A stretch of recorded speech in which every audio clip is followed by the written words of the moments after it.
Welcome to Independence, the FIEC podcast. My name is Adrian Reynolds. I'm the head of National Ministries for the FIEC. And today it's great joy to have Mel Lacy with us. Hello, Mel. Hi, Adrian. Thanks Welcome so much. to the Midlands. Obviously, Yes. you've left the industrial heartlands of Cheshire behind, and here you are in the Midlands. Sunny Cheshire down to the Midlands. That's right. The beautiful part of the UK. So it's nice to see you. Tell us just a little bit about what you do, first of all, and then a little bit about who you are. Let's turn those round. Okay. Who are you? Yes. And what do you do? Yes, okay. I'm Mel. Hello. And I work for Growing Young Disciples. I am Irish, obviously, which is coming through in my accent, hopefully. Whereabouts in Ireland are you from? I'm from Dublin. Are you? Okay. Although I've gradually moved further and further away, so have kind of been away from Dublin for 20 odd years. Okay. And the family and everything's still over there? Everyone's still in Dublin. Okay. Mum and dad and brother and sister-in-law. Sorry, this is a decide, but it's interesting. Lockdown must have been a challenge. You couldn't get back and couldn't see people and stuff. And really sad. And particularly for Christmas, actually, I got stuck here for Christmas on my own.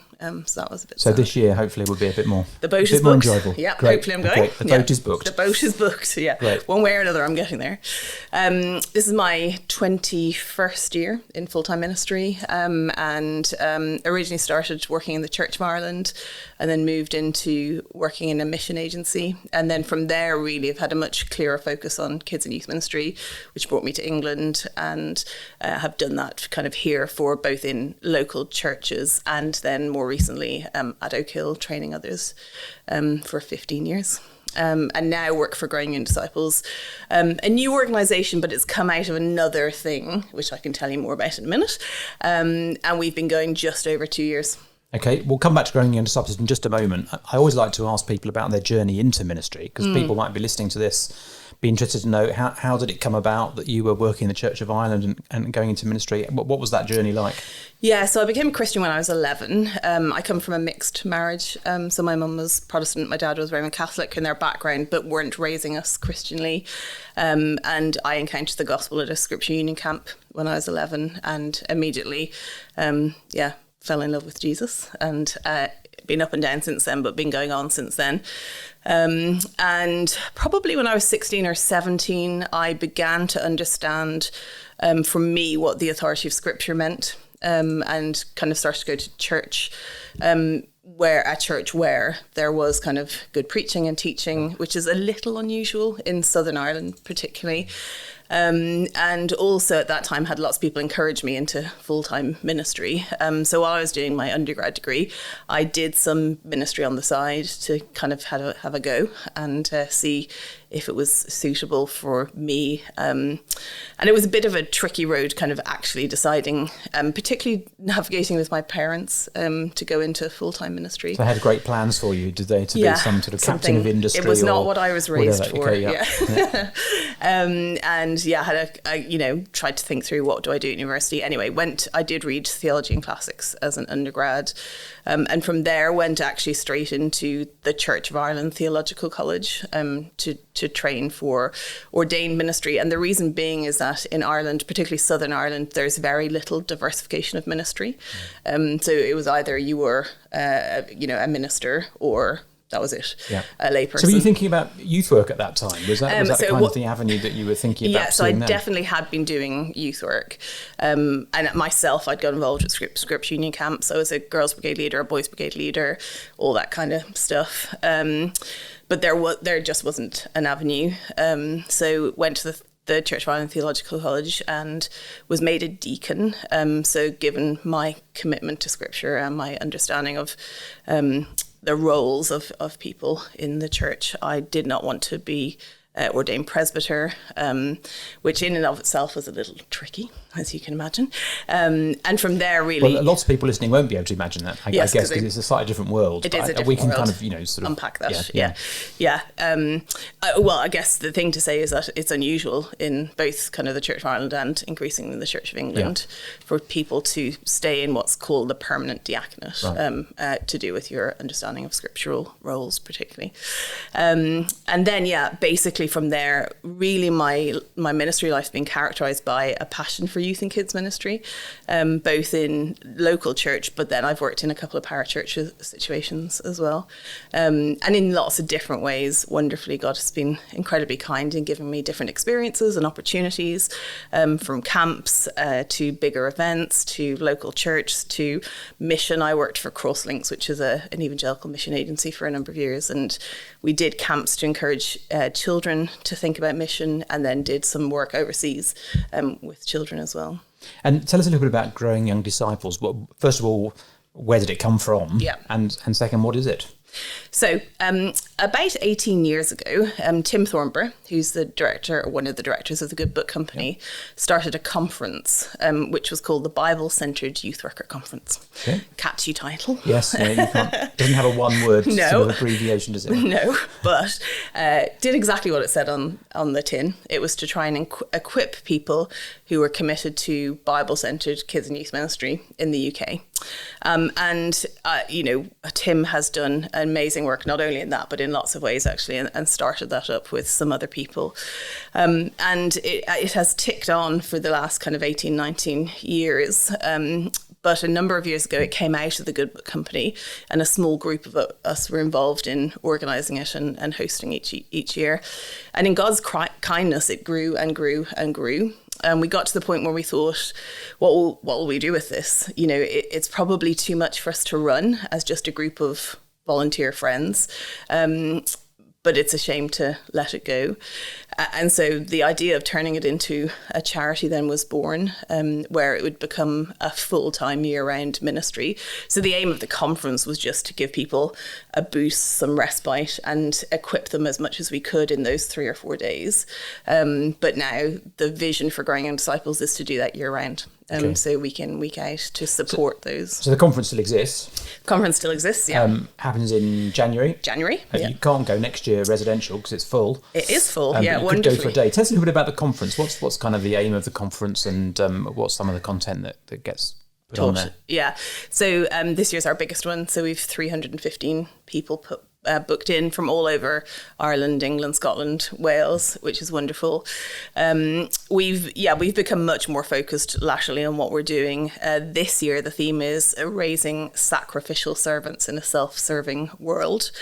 So we do 2 things. Is one, how the theme then works out in practical kids and youth ministry. So we're thinking about what it looks like in relationships, in the doctrine of the church.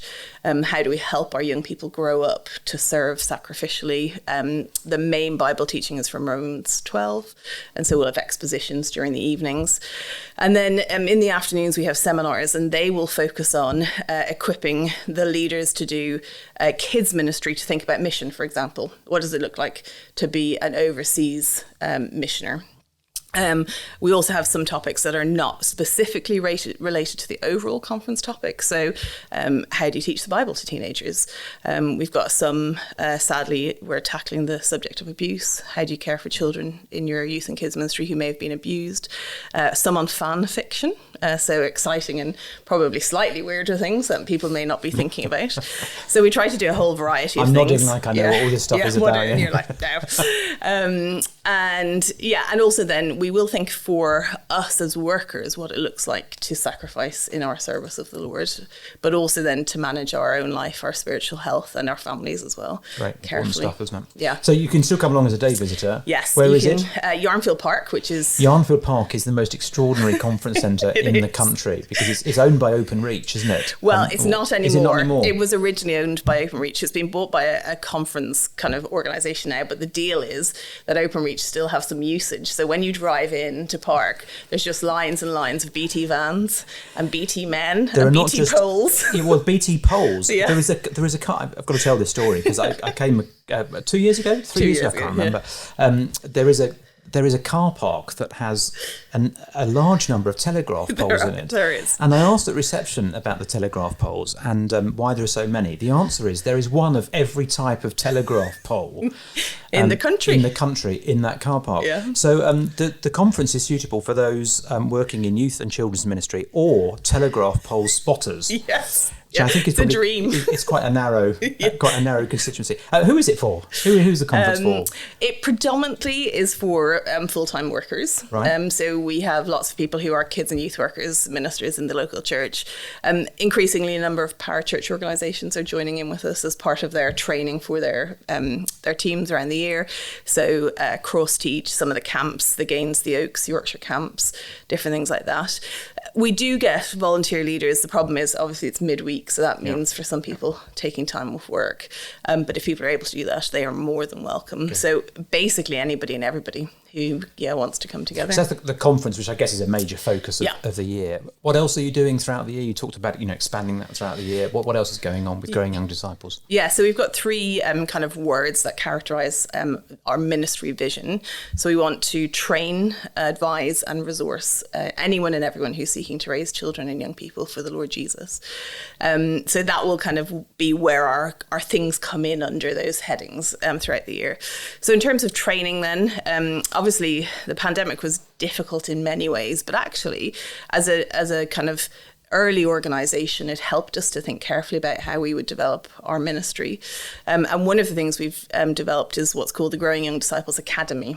Which Tell us is about that. A training program for volunteers or for full or part-time youth and kids workers. It happens at the moment on one evening a week.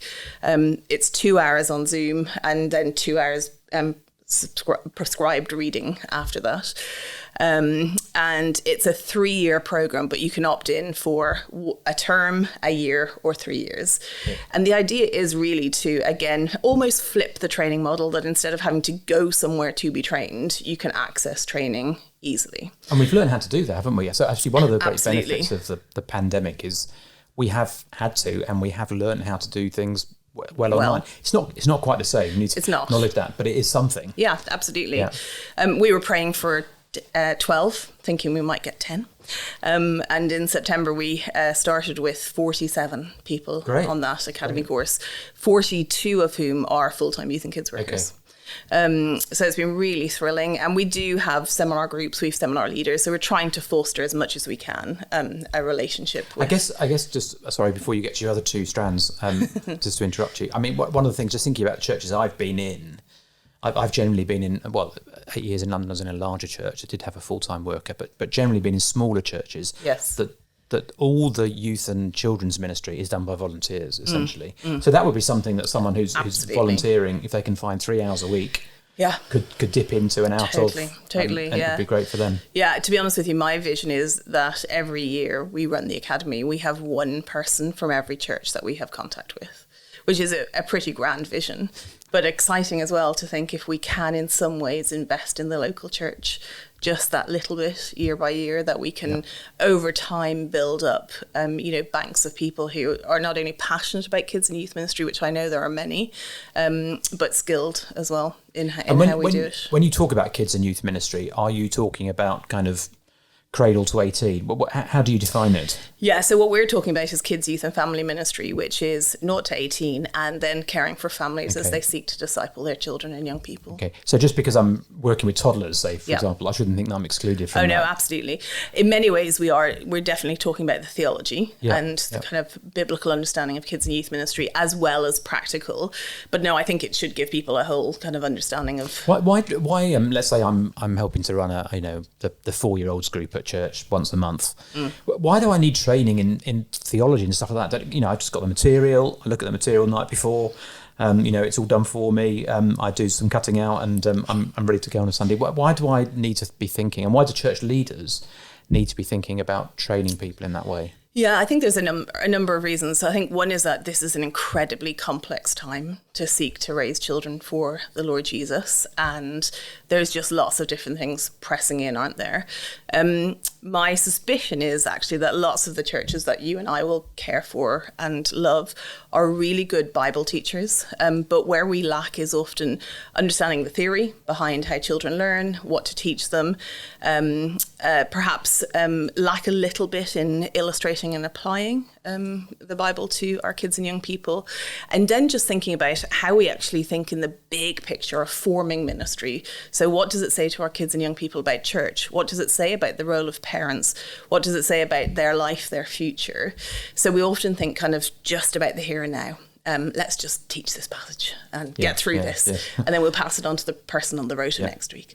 But actually to have just a much bigger vision of what this means both for the local church, for the national church, but for the church universal and that's well. got to come from leaders, isn't it? Yeah, definitely. It's got to be top down. Yeah, and one of my sadnesses is in the kids and youth workers that I engage with kind of in and out every day. There often is a little bit of reluctance for kind of supporting them to get behind a vision with them or to equip them in different ways. And so, I think it does need to come from the top down. Well, we're going to come back to that in a future episode. Just thinking about how we can help leaders of churches lead a church in godly and biblical youth work, whether they've got paid workers or not. So we'll come back to that. I interrupted you in the middle of your 3 points. My flow. Like a really good Baptist sermon, which I know is exactly what you seeking to emulate. So Academy, number one. So, and that's in training. We have lots of other things in our training actually as well. So we do something called Talk Labs, Talk Labs Prep and Talk Labs Practice. Okay. Talk Labs Prep is really to help kids and youth workers think about how to prepare to teach the Bible to others. So we're doing sessions of 3 or 4 weeks in a book or in a particular book of the Bible, thinking through how to structure a talk, how to illustrate a talk, how to apply a talk, and hopefully together then learning how to do that well. I've been fascinated since I've started with Growing Young Disciples that one of the biggest questions in the most popular training sessions I've done is just how to teach the Bible. Is that right? Yeah. And so really trying to help people do that. So we've recently done Jonah, 4 weeks in Jonah with both kids and youth workers dividing into 2 different groups, thinking about how do you teach this? How do you do talk structure? How do you perhaps do a weekend away or a series in church? And we've just finished Matthew chapter 1 and 2. So thinking through kind of in preparation for Christmas, how do we teach this? How do we teach it in an assembly in school, an all age service, a youth talk? So that's Talk Labs Prep. And then Talk Labs Practice is just coming, but that's about the actual art of standing up and then delivering the talk. So to try and improve our preaching, because that is what we are doing essentially to children and young people. That's a really helpful emphasis, isn't it? Because I think one of the things that frustrates me about what sort of gets described as Christian youth work is it seems to be minimalising the Bible, because there's a fear that actually that's going to alienate young people, and we need to find better ways of engaging them. But it's not. I mean, we've just done a series of conferences on calling people back to the glorious, or the glorious normal. That is the Bible's way of presenting the gospel, and we need to embrace it, don't we? Absolutely. So we would describe it maybe as an ordinary means of grace ministry. So just how do we use what God has ordained for us in his word? So it's giving the youth leaders and workers confidence in that as a way of doing it. Great. Okay. Exactly.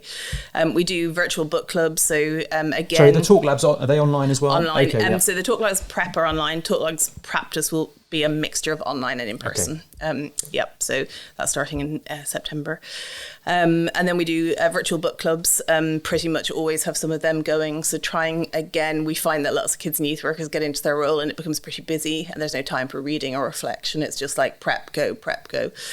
So try and help people dig in a little bit more to some pretty significant topics that either we feel are coming quickly towards us or that we're lacking on in the church. So at the moment we're doing a book club on biblical family counselling. So how do you care for a family holistically? Because often if a family has difficulty, we'll look after the dad, the mum, the child, but we don't think about how we do this together. A book by Bob Kellman, which is really helpful. What's his title? Biblical family counselling. Okay. Pretty sure. We'll put it in a link on this episode of the podcast. Thank you. People want to follow it up. Yeah. And then the other book club that we're doing at the moment which is very exciting and equally terrifying, which is The Age of AI by Jason Thacker. And I am 100% convinced that we need to begin to think carefully about how rapid development of AI is going to impact the local church, and particularly kids and young people, because they're early adapters. So they're going to be taking on whatever comes quickly.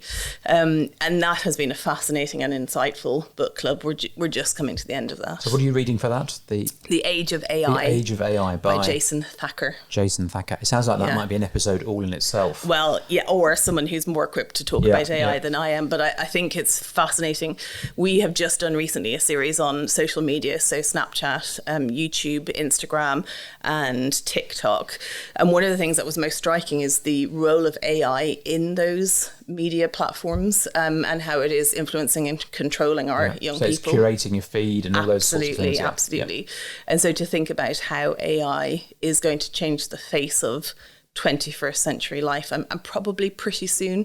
We think maybe an Alexa or a Siri, but it's much more advanced and developed than that. Okay. So that's all under the That's all training. There's probably some other things there, but we'll skip on. Yeah. Then in terms of advising, so one of the things I spend a lot of my time is just talking to kids and youth workers. So, we'll regularly get calls saying, can you help me think through this? Can you help me figure this out? From just how do I teach this passage to we have a child who is struggling with gender issues. And so that's kind of the ad hoc, bit by bit.